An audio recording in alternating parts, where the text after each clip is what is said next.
That's life. Fucking tonight. We fucking right. You fucking right. I ain't gonna lie to you.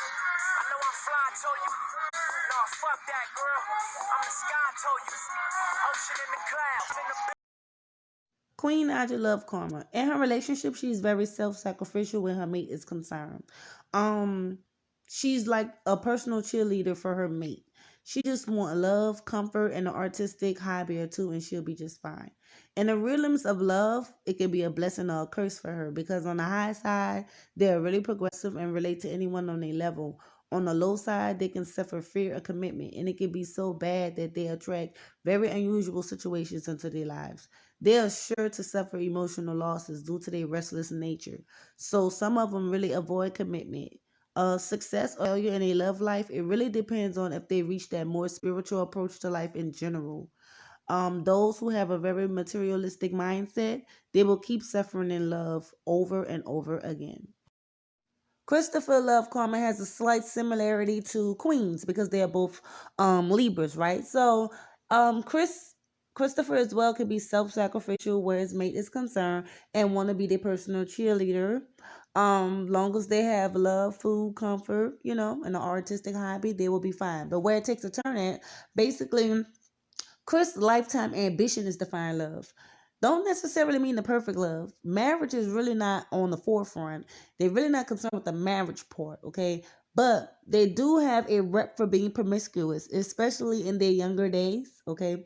This is very true for those of them who have not found their true love. But when they do find a person that they feel like they want to be with, they can be very faithful, okay? If they chose to be. They have high expectations of their mate. But if their trust is betrayed, it's very hard for them to open up again. They do have a bit of uncertainty in romance, and they have an inner conflict of work. Clarence is not really emotional in love. Either they very, very demanding in their relationships or too laid back. And sometimes they can have a little gray area of deceit in all of their relationships. Deceit. Anyway, they want all the cards on the table when it comes to what you're gonna do for them, but they don't necessarily put all their cards on the table. They can be very demanding and very dominant, and they often seek a person to get in a relationship with that seem to be lost or naive or needs a little help here and there. They want to try to be their savior, okay? Sweet little side to them, but just be careful not to take advantage of that because you do not want to upset this type of person. Um, they truly like love and they like being booed up or whatever, but they just known to thought around and they can have commitment issues. If they like someone, they can be faithful if they really want to. But if their trust is played with, they may never love again at all. They're gonna become a pimp. Very independent.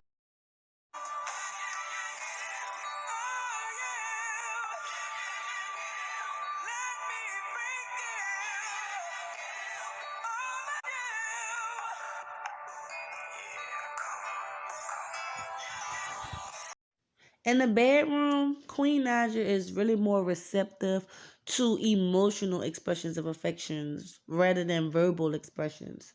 They're really less important to her. She rather have the feelings of being one with her lover. She hates and have a deep hidden fear of rejection. Oh my God, if she get rejected, she gonna probably cry. She values a partner that knows how to please her intuitively. She don't want to tell a man what to do. She wants him to know what to do. She don't come on too strong, and she need to feel very safe in bed. Once she feels safe, man, it's gonna be on like Donkey Kong. Okay. She absorbs the feelings of a person when she's making love or whatever. And if you do the roses, the candles, and you go all the way out, the better she's gonna want to have sex with you. The better she's gonna be in her role, okay, to please you sexually. Clarence is very spontaneous in the bedroom, so you really have to know how to keep them flames going, or he can be looking elsewhere. He's very adventurous, very lusty, very active.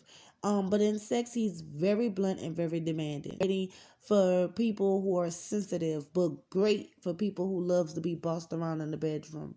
Very outspoken and aroused. He loves to direct his partner into the positions that he loves to try.